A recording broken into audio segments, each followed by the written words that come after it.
بەڵێ بینێرانی عزیز سڵاوتان لێبێت من یادگار فایەقمەم شەو بە شێوەیەکی ڕاستەوخۆ لە سلێمانیەوە لەگەڵتانە بم بۆ باسی ڕۆژ میوانەکەشم بە سوپاسەوە لە هەولێرەوە لەگەڵمانە بێت. میوانی ئەمڕۆم جەنابی فەریق جەباریاوەر ئەمینداری گشتی وەزارەتی پێشمەرگەی هەرێمی کوردستان وەکو ئێوەش ئاگادارن ئەمڕۆ باسکردنە لە چاکسازیەکان و ڕیفۆرمەکانی ناو وەزارەتی پێشمەرگە بکە بە یارمەتی بڵین هاوپەیمانان وڵاتانی زلهێزی گیان بەڕێوە ئەچێت. دیارە جەنابی فەریق جەباریاوەر زانیاری وردی لایە لەسەر ئەو چاکسازیانەی کە کراون ئەو هەنگاوانەی کە نراون ئایا ئەمە وەکو کۆنسوڵی ئەمریکاش ئاماژەی پێکرد پرۆسەیەکی درێژ خایەنە تاکەی ئەخایانێت ئەو لایەنانەی ئەو بەشانەی ئەو بڵین یەکانەی کە چاکسازی تیا کراوە چین و چۆن چاکسازیەکە کراون و ئەمە چ ڕۆڵێکی ئەبێ لەوەی کە ئێمە لە هەرێمی کوردستان حکوومەتی هەرێمی کوردستان هاوڵاتیانی هەرێمی کوردستان ببن بە خاوەنی هێزێکی پێشمەرگەی کوردستانی یەکگرتووی نیشتیمانی پرۆفێشناڵی مۆدێرنی پێشکەوتوو کە لە یەک جیهەتەوە لە یەک لایەنی دیاریکراوی حکوومەتی هەرێمی کوردستانەوە فەرمان وەربگرێت و هەموو کەسێک لە هەرێمی کوردستان بەهێزی خۆی بزانێت و بێگومان قسە لەسەرەوەکەین کە هەنگاوەکانی بڵین یەکگرتنەوەی لیواکان لە داهاتووە یەکگرتنەوەی یەکەکانی هەفتا و هەشتای هێزی پێشمەرگە و زۆر پرسی دیکەش من زیاتر ناڵێم زانیاری زۆر لای جەنابی فەریق جەباریاوەر ئەمینداری گشتی وەزارەتی پێشمەرگەی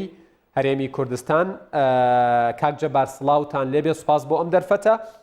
ئەمەوێت سەرەتا بەرچاوی بینەران ڕوون بکەیتەوە سەبارەت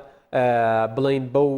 باسانەی ئەمڕۆ کران ئەوەی بڵین کۆنسڵی نوێی ئەمریکا قسەی لەسەر کرد ئەوەی بە دیاریکراوی کۆنسڵی گشتی بەریتانیا قسەی لەسەر کرد جەنابی وەزیری پێشمەرگە بە وەکالەت قسەی لەسەر کرد بە گشتی ئەم پرۆسەیە چۆن دەستی پێکردووە و گەشتۆتە کوێ؟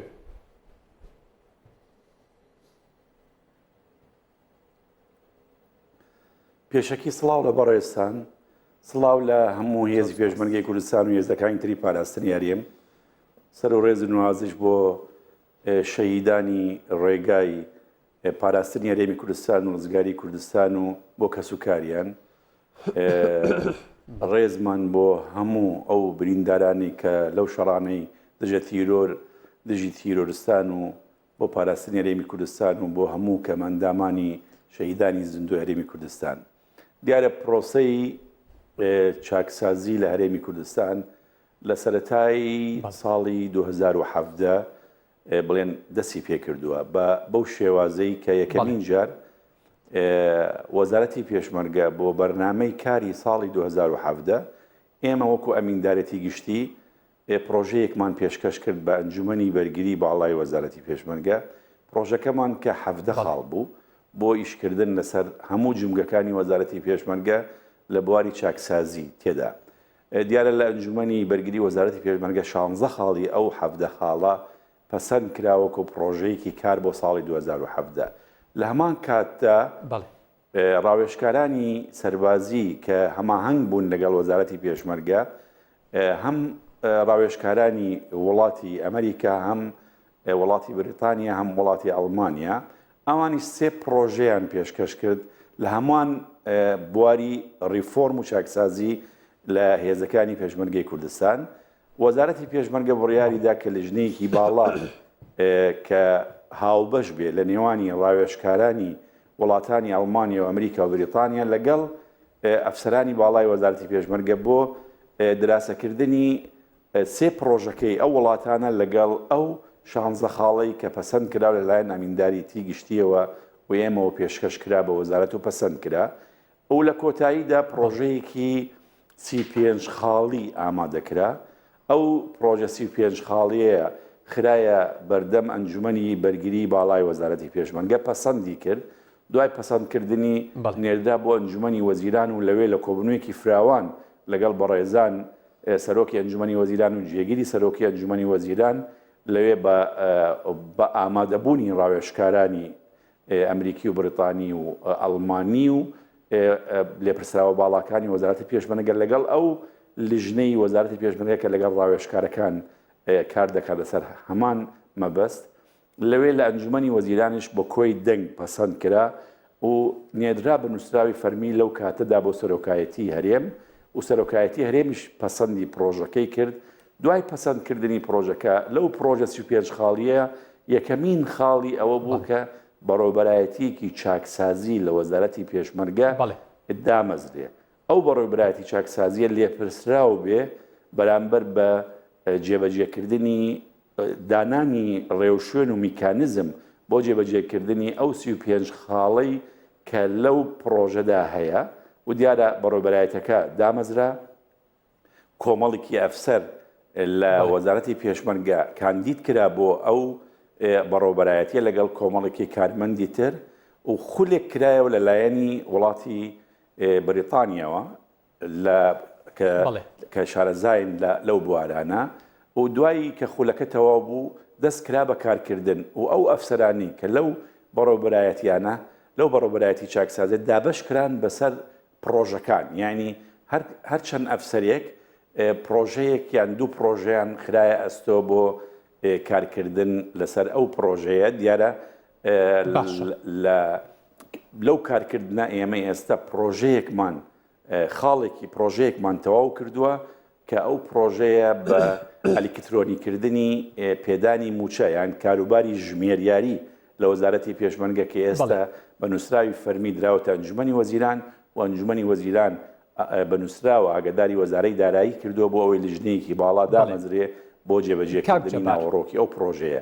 کۆمەڵێکی پرۆژەی تر هەیە ئێستا لەو پرۆژانە کاری لەسەرەکرێ و وادەیەکی خشتەیەکی کاتی دانراوە هەر مانگێک ینی بڵێن بۆ پرۆژەیە کە پێشکەش بکرێ و بۆی مناقەشە بکرێ باشە کاک جەبار بەنسبەت ئەو سەد پێشمەرگەیی کە بڵێن بڕوانامەیان پێبەخشرا ئەمانش لە چوارچێوەی ئەو ئەفسەرانە بوون کە ڕاهێنانیان پێکراوە بۆ ئەوەی ڕۆڵیان هەبێت لە چاکسازیەکانی ناو وەزارەتی پێشمەرگە و ئەرکەکانیان بەسەردا دابەش بکرێت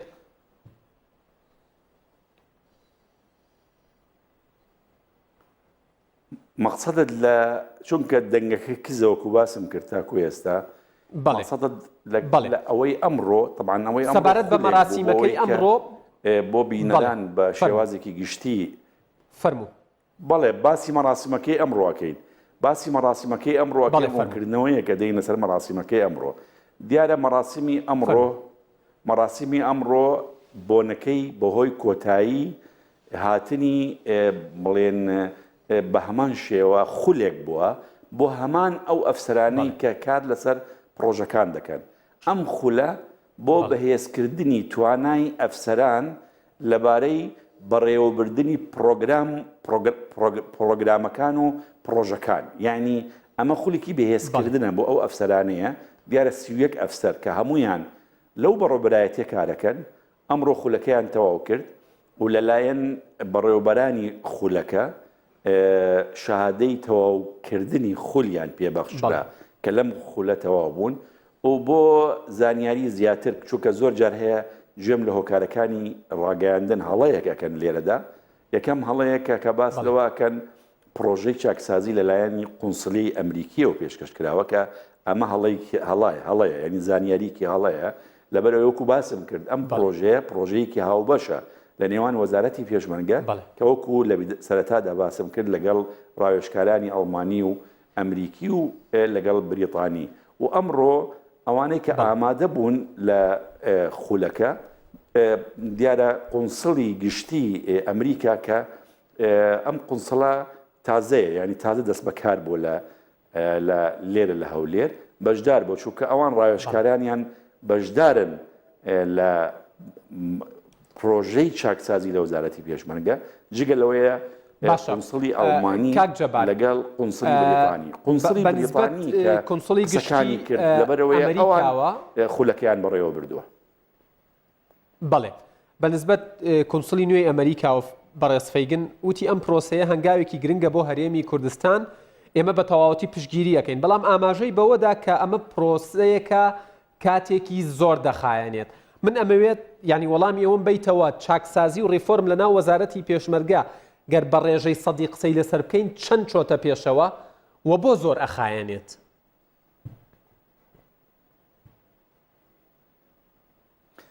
دیارە یەکەم قونسڵی ڕوونکردنەوەکەی پێشتر کە ئەو وتارەی پێشتر کە خوێندرایەوە لەلایەن قونسڵی ئەمریکی نەبوو لەلایەن قونسڵی بریتانی بوو لە هەرێمی کوردستان دیارە هەردوو قونسڵ خۆی نوێن چه قونسڵی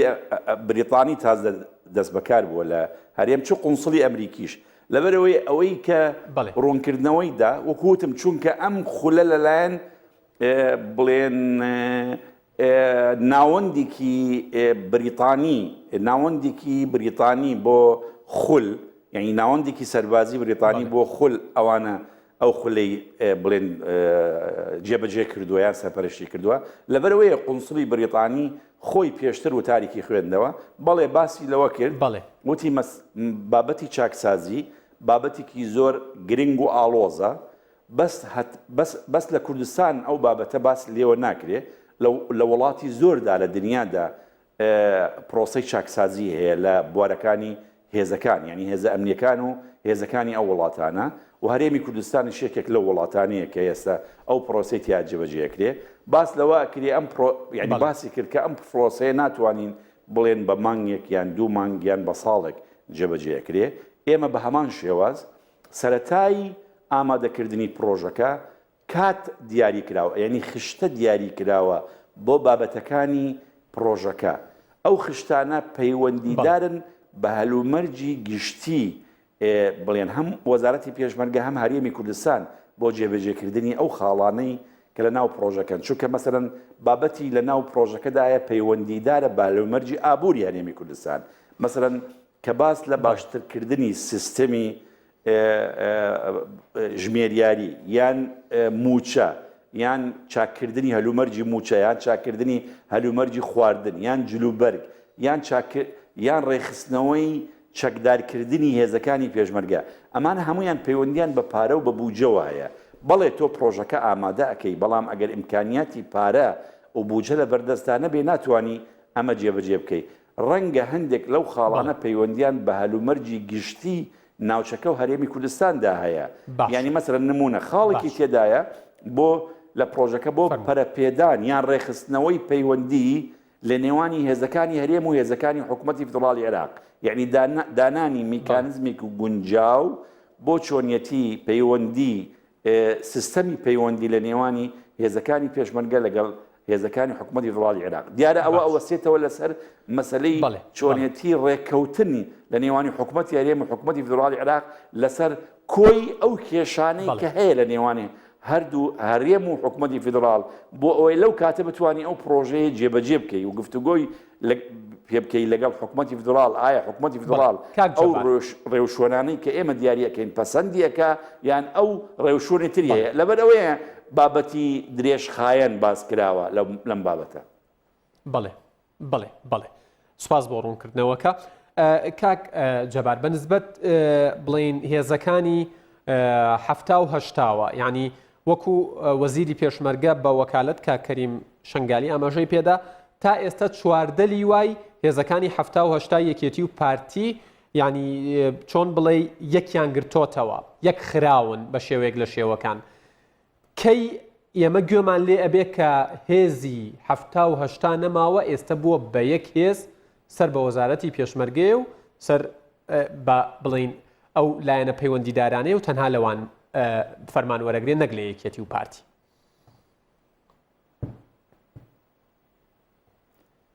دیارە وەڵامی ئەم پرسیارە زۆر بەڕوونی بەڕێز جەنابی وەزیری پێشمەرگە بە وەکالەت جەنابی کەریمدایەوە لە کۆنگرە ڕۆژنامەنووسیەکەی بۆ هەموو هۆکارەکانی ڕاگەیاندن بەڵام من جارێکی تر چەختەکەمەوە لەسەر هەمان ئەو وەڵامەی بەڕێز جەنابی کەریمدایەوە لەوێ وتی کاکەریم تاکیدی کردەوە کە ئێمە ئێرادەیەکمان هەیە بۆ یەخستنی هەموو هێزەکانی پێشمەرگەی کوردستان کە ئەکا هێزەکانی هەفتا و هەشتا لە ضمنی وەزارەتی پێشمەرگە و لەژێر فەرماندەیی وەزارەتی پێشمەرگە بەڵام باس لەوەیە کرد چونکە وتی ئەمە پێویستە یەکەم خاڵێک هەیە لە ضمنی ئەو 35 خاڵە باس لە یەخستنی هێزەکانی هەفتا و هەشتاکە یعنی هێزەکانی سەر بە یەکێتی نیشتیمانی کوردستان کە بە فەرماندەی هەفتا ناونراوە ئەوانەیە سەر بە پەر دیموکرات کوردستان کە بە هەشتا ڕاستە ئێستا شێوازێک لە پەیوەندی لە ڕووی هەم ژمێریاریەوە هەم لە ڕووی کارژێریەوە یعنی کاروباری ڕۆژانەوە هەم لە ڕووی عملیاتەوە ئۆپەراسیۆنەکانەوە لە نێوان ئەم هێزانە وەزارەتی پێشمەرگەدا هەیە بە تایبەتی لە کاتی شەڕەکانی دیژی داعش هەموو ئەو هێزانە چی وەزارەتی پێشمەرگە چی هێزەکانی هەفتاوەشتا بە یەک شێواز یعنی لەژێر یەک فەرماندەیی لە میحوەرەکانی شەڕ کە هەژ میحوەرمانە بوو شەڕیان کردووە و بە یەک شێواز فەرماندەیی کراون و بە یەک شێواز ئیدارە دەراون لە ڕووی مالیەوە و لە ڕووی پێویستیەکانی جەنگەوە بەڵام کاکەریم باسی ئەوەی کرد ئێرادەیەک هەیە بۆ ئەوەی کە بە تەواوەتی ئەو هێزانەیەک بخرێن بەڵام ئەبێت ئەو خاڵەی کە هەیە لە 35 خاڵەکە ئەو ئەفسەرانەی لەو گروپە کە دیاری کراون بۆ دانانی میکانزمێکی گونجاو یعنی گونجاوترین میکانزم بۆ چۆنەتی یەخستنی ئەو هێزانە ئامادە بکەن دیارە ئێستا ئیش لەسەر ئەو بابەتە ئەکەن وەکو لەسەر چۆن ئیش لەسەر بابەتەکان کەواتە کاک جەبار کە ئەوان تەواو چوونە پێشەوەی چاکسازیەکان داڕشت بەڵێ بمبورە یعنی بەچوونە پێشەوەی چاکسازیەکان و ئەو ئیرادەیەی کە جەنابەت باست کرد ئیشەکانی بڵێن هێزەکانی هەفتا و هەشتا بەڕێکوپێکی بچێتە پێشەوە ئیتر ئەو شتە نامێنێ بۆ نمونە فەرماندەی یەکەیەکی دیاری کرا و لیوایەکی دیاری کرا و ئەگەر سەر بە هێزەکانی هەفتا بێت جێگرەکەی سەر بە هەشتا بێ و بە پێچەوانەشەوە ئەمەش کۆتایی دێت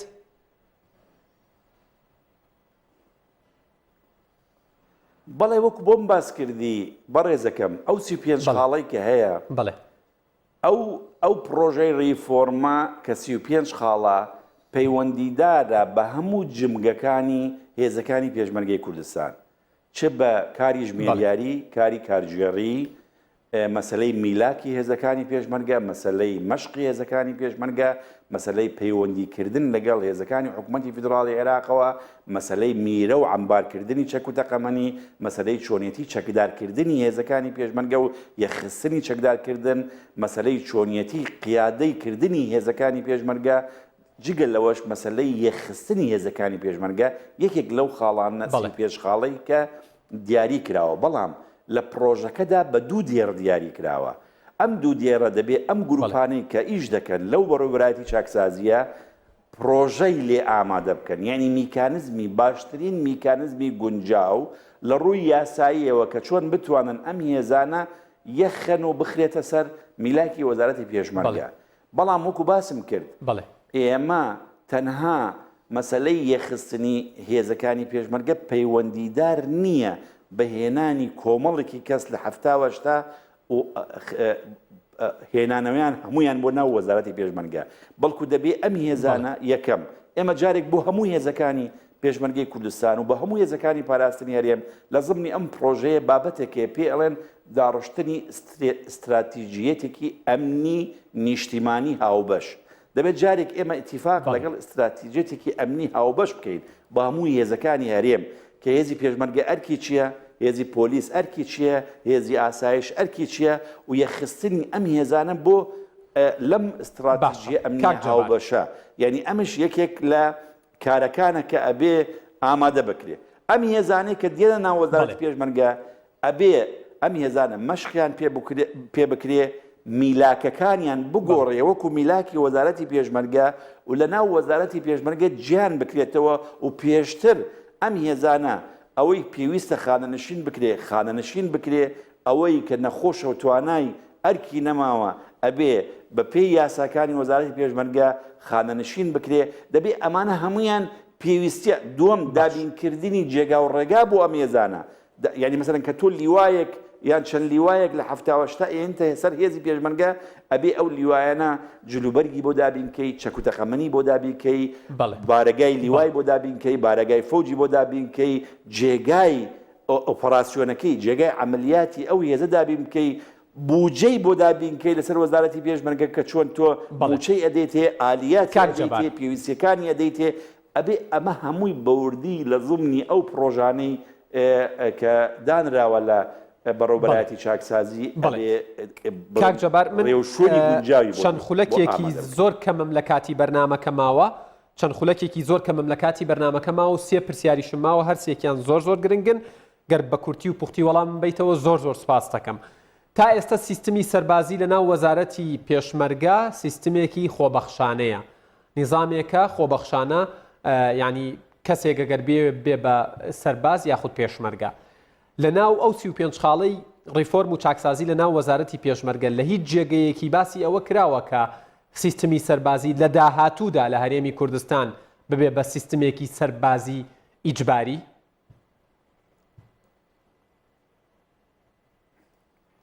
بەڵێ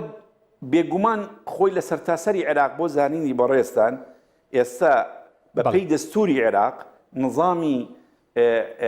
بڵێن عێراق بەگشتی، یعنی نظامی دەوڵەتی فیدراڵی بەگشتی بۆ هێزە چەکدارەکان نظامێکی خۆبەخشیە، یعنی نظامی تەجنیدی ئیجباری نییە، یعنی ئیلزامی نییە. لە هەرێمش بە هەمان شێواز یاسایەک نییە یان هێشتا دستورشمان نییە کە تەجنید لە هەرێم ئیلزامی بێ. بەڵام لە ضمنی ئەو 35 خاڵە خاڵێک هەیە باسی ئەوە ئەکرێ ئایا لە ئایندەدا کام نظام پایڕەو بکرێت لە هەرێمی کوردستان باشترە، ئایا هەر بەردەوامی هەسەر نظامی خۆبەخشی بۆ هێزی پێشمەرگە یان ئێمە بگەڕێنەوە بۆ وکوجاران، ینی بەر لە پرۆسی ئازادی کە لە عێراقدا نظامی تەجنیدی ئیجباری هەبوو. ئەوە ئەمێنتەوەکو باسم کرد لەسەر ئەو پرۆژەیەکە خۆیان کە پێشکەش ئەکرێت لە ضمنی خاڵەکانە. بەڵێ باشە. سەبارەت بە بەردەوامی هاوکاری هاوپەیمانان بۆ هێزەکانی پێشمەرگە لێرە و لەوێ باس لەوە کراوە کە جەنابتان لە جێگەیەکی وەڵامتان داوەتەوە کە ئەم هاوکاریانە ئەبردرێن. پێم خۆشە جارێکی تر جەخت بکەیتەوە لەسەر وەڵامەکەت کە ئایا هاوکاریەکان بەردەوامە بن بۆ هێزی پێشمەرگەی کوردستان یاخود بەردەوام نابن؟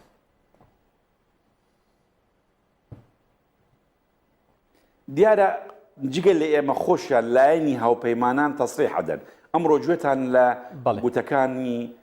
قونسڵی گشتی بریتانیا و قونسڵی گشتی ئەمریکا بوو. طبعا ئەمانە دوو لایەنی هاوپەیمانی زۆر گرنگن لە هەرێمی کوردستان، جگە لەوانەی ئەڵمانیا، فەڕەنسا، کەنەدا، ئەو ئیتالیا، وڵاتانی تریشکە هەیە. هەتاکو ئەم دقەیە کە ئێمە ئێستا لێرە قسە ئەکەین بەیەکەوە هیچ بڕیارێک نییە نەوەکو بۆ بڕینی هاوکاریەکان، بەڵکو بۆ کەمکردنەوەی هاوکاریەکانیش. ئێمە وەکو باسمان کرد هاوکاریەکان چەند جۆرێکن. هاوکاریەکانی یەکەمیان ئەوەیە کە لە ڕووی ئاسمانیە و لە کاتی پرۆسی سەربازیەوە هاوپەیمانان پشتیوانی پرۆسەکانی هێزەکانی پێشمەرگە ئەکەنە شەڕی دژی داعش. ئەوە بەردەوامە و تەنانەت لەم ڕۆژانەی پێشوو لەو شەڕانەی کە لە قەرەچۆخ کران فڕۆکەکانی هاوپەیمانان پشتیوانی هێزەکانی پێشمەرگەکرد. ئەوەیە. دووەم مەسەلەی مەشق. مەشق تا ئەم دقەیە بەردەوامە و لێرە مرکزێکی مەشقی هاوپەیمانان دروست کراوە لە هەرێمی کوردستان، پێ ئەڵێن KTCC، یعنی ناوەندی مەشقی سەربازی هاوپەیمانان بۆ هێزی پێشمەرگەی کوردستان.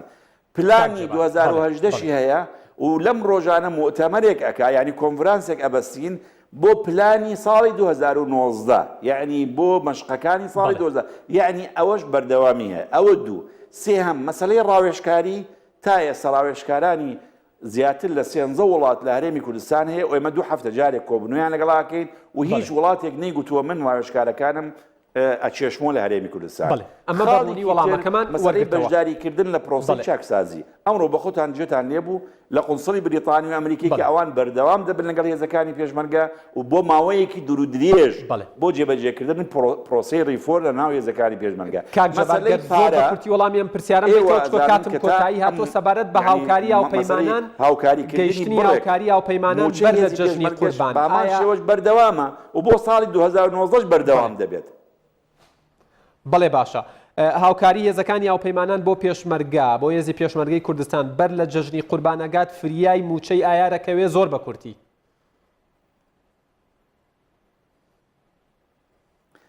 بە کورتی بەپێی